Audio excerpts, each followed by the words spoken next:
Assalamualaikum warahmatullahi wabarakatuh. Nama saya Wafiq Hussein Manurung dari Hukum Ekonomi Syariah 4A dengan 60204181025. Ingin melanjutkan resume pada buku filsafat hukum, akar religiositas hukum, dari kalangan Bapak Dr. Koki Fuad Wasita Atmaja. Pada bab selanjutnya mengenai judul bab terakhir, mengenai Pancasila antara moral, hukum, dan nilai praksis. Pada poin pertama, pendekatan filsafat terhadap hukum selalu mempertanyakan nilai yang mendasar dari hukum. Pertanyaan bersifat radikal atas makna-makna hukum menurut Pancasila. Yang pertama, Pancasila dikatakan sebagai filosofi bangsa Indonesia. Dalam kerangka filsafat, Pancasila akan menerima perubahan pemaknaan mengingat konsep filsafat adalah relatif dalam memandang segala halaman. Pemaknaan tersebut harus bersifat terbuka atas pemaknaan baru terhadapnya. Kebenaran Pancasila tidak pernah dinyatakan baku dan absolut, melainkan kebenaran terus dibuka untuk mencari kebenaran baru. Kedua, bahwa Pancasila diletakkan sebagai sumber dari segala sumber hukum. Maka setiap aturan hukum yang memiliki posisi di bawah Pancasila sebagai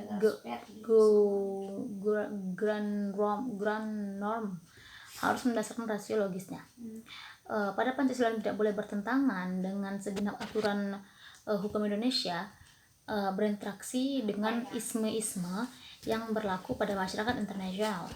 Interaksi tersebut juga bermakna terjadinya proses interaksi antara filsafat hukum sosialisme, filsafat hukum alam, dan filsafat hukum murni. Ketiga, bahwa filsafat hukum Pancasila itu digali dan dinilai dari nilai luhur bangsa Indonesia sebelumnya sejak ribuan tahun yang lalu.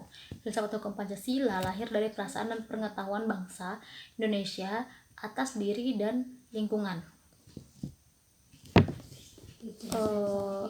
Yang ke B, dilematik filsafat hukum Pancasila. Perbedaan cara pandang terhadap hukum melahirkan beragam mazhab atau aliran dalam hukum, di mana masing-masing mazhab berusaha untuk memberikan tafsiran terhadapnya. Mazhab filsafat hukum Pancasila berupaya untuk memberikan pemaknaan atas arti hukum. Di sini dimulai sebuah antologi atas hukum dengan sudut pandang Pancasila. Pancasila mengandung 5 sila yang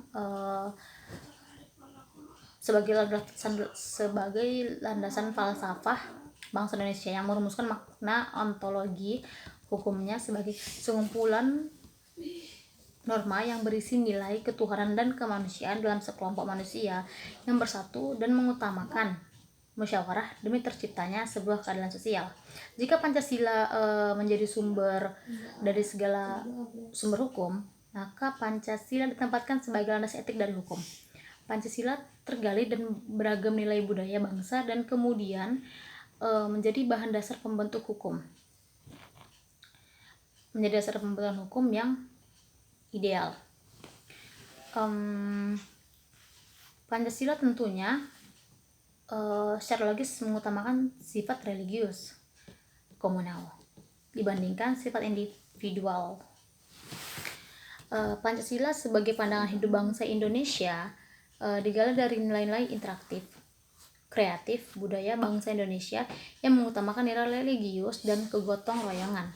Ketika Pancasila diletakkan sebagai landasan filsafat, maka terbuka kesempatan untuk menerima kebenaran yang baru, karena sifat dari kebenaran filsafat yang relatif.